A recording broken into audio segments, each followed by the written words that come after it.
wuxuu sheekhu wuxuu dadka ku dardaari jiray inay saddex duco ku ducaystaan marka ay sujuudsan yihiin saddex duco inay ku ducaystaan marka ay sujuudsan yihiin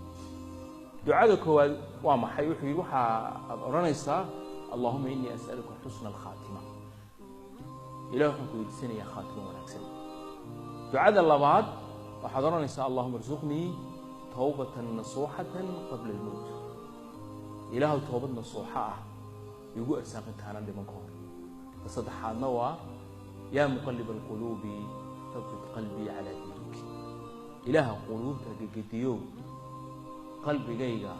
دينتها بالرسول markaan u fiirsaday saddexdan duco ikhwaani waa saddex duco oo aad iyo aad u muhiima nolosheenana si laxaad leh oo qoto dheer u taabanaya sababtu waxay tahay waxa intuba ay ku dulmeeraysanayaan arrin keliya oo ah inaad adduunyadan ka hayaanto ood ka tagto adigoo ilaahay subxaana wa tacaala xaqa ku waafajiyey adigoo ilaahay subxaana wa tacaala uu kaa raali yahay gaayada qofka bilaaadmigii uu nool yahay qofka muslimkii waa taa weeyaan maanta ikhwaani adduunyadan fitankeygii baa farabatay waxaa batay arrimaha la isku haysto bayna almuslimiin muslimiinta dhexdeeda xaq iyo baatilkiibaa in mararka qaarkood sida loo kala soocaa ay adag tahay inkastoo dadka ahlu xaqa iyo ahlu basiira ilaahay mar walba xaqa garansiinayo laakiin adiga maxaa lagaga baahay ka shakhsi ahaan ahamiyadda ay ducadan leedahay bay garansiisay waxa lagaaga baahan yahay adiga shakhsi ahaan akhi naftaada badbaadi waxa laga yaabaa nin maanta oo dhan siyaasad ka sheekeynaya siyaasadii Soomaaliya ka sheekeynaya dagaalada qabaa'isha Soomaalida dhex yaala ka sheekeynaya waxa adduunka ka dhacayo ku xiiqayo oo fadhi dirir ku xiiqay ayaa haddana naftiisa dayacay akhi adigu haddaad maanta ilaahay aad la kulanto oo taadii noqoto oo hooyga aakhira aad ku hooyato ma leedahay ilaahay raaligiisa ما شيغانيسا وجه اد الله سبحانه وتعالى اد كلا كلنتو وجه wanaagsan oo ilaahay aad kula kulanto ma sheeganaysa naftaada badbaadi inta aad kala ka sheekay ilaahay subhanahu wa ta'ala kaliya ayaa maalinta qiyaamaha soo taagay ilaahay qabiilna soo wada urin maayo reer hebel baa la wada xisaabinaya la oran maayo maalinta qiyaamaha oo xisbigii reer hebel baa la wada xisaabinaya ama jamaacadii reer hebel baa la wada xisaabinaya ama gobolkii reer hebel ama degmadii reer hebel كل آتيه يوم القيامة قفر بابا مالك قيامها إلهي سبحانه وتعالى يسوي كلية وعد صعوتها يعد الدوديسة يعد دفاعيسة أين تجنب مالك قيامها إلهي سبحانه وتعالى يسوي تاريخ أهمية الدعوة كان إليهين وحيكا أن بقى ضيان إلى إلهي بريسو حسن الخاتمة إلهي خاتمة يقول هذا الشيء dad baa ikhwaani iyagu ahli cibaada ahaa haddana intii aanay dhiman ka hor isbedelay oo caqiidadoodii bedelantay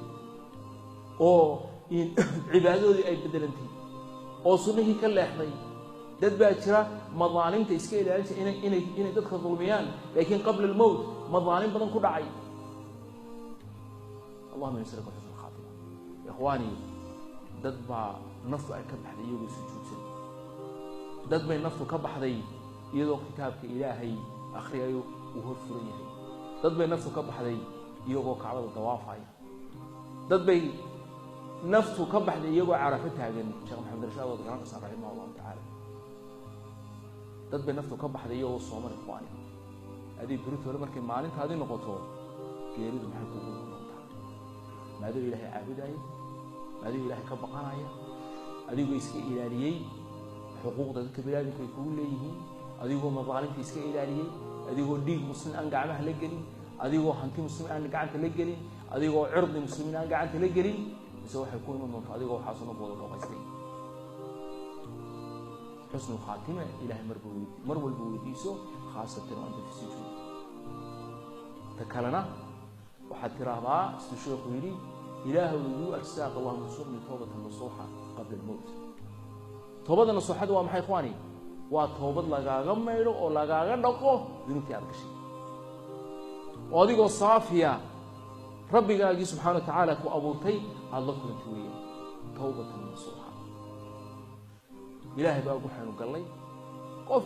ولو بالآذن وقلدما ولكن التائب من الذنب كمن لا ذنب له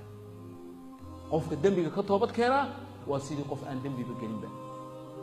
توبة النصوح عن الذنوب تلقوا نقا الذنوب تلقوا ما يراه سيئاتك أيها لهم ما يراه وحلل إله أنت أنا لمن يجريد أنا إيمان يقول كي آخرة أنا كو أرورين إله توبة يوافج حتى لحظة وضم بيسين ولا شارع هنقطه إله وافج ومر الله على مركز نفسه كابحضه والوكر رقاقي خاص تكان كايو والله حري سوقايو والله حري عمل صالح حد بمجره اللهم دي أعماشا حسنات كوبا يكون صعون أيام أنت ما حيث لي إلا حتى اللي بيشنا كذب مساج كان تذكير سوا كاملة حواليها محل العقد أقولني أيها كاملة قولي على قونت أقول استباع كاملة إن عيل بيا وضدك أبوك ضيبا كاملة ولد صالح وهو سدعني أيها كاملة لكن أعماشي أدو أد إسهانت أو سميني سي ولوكلتي تكلنا ويا مقلب القلوب ثبت قلبي على دينك إله قلوبك قديو قلبي قدين هذا تصل سلف وحورن جرين إياك فإن دين الله واحد إياك والتلون فإن دين الله واحد تجرورها نقول تجرورها صوت غنا تجرورها نقول هيس بدليل معلم بقى يعني سيد الدبيشة حاجة دينع دين إلهي كذا إيمان دين إلهي هو مد هيس بدليل ثبات كوير دين إلهي واحد شرف ما نوارك يسي ما أنت هناك وارك دين إلهي سبب شو سنة الشري سنة وارك يسي ما أنت بدعه وارك دين إلهي هو مد سنة دين اسمه بد شو نسأل الله عز وجل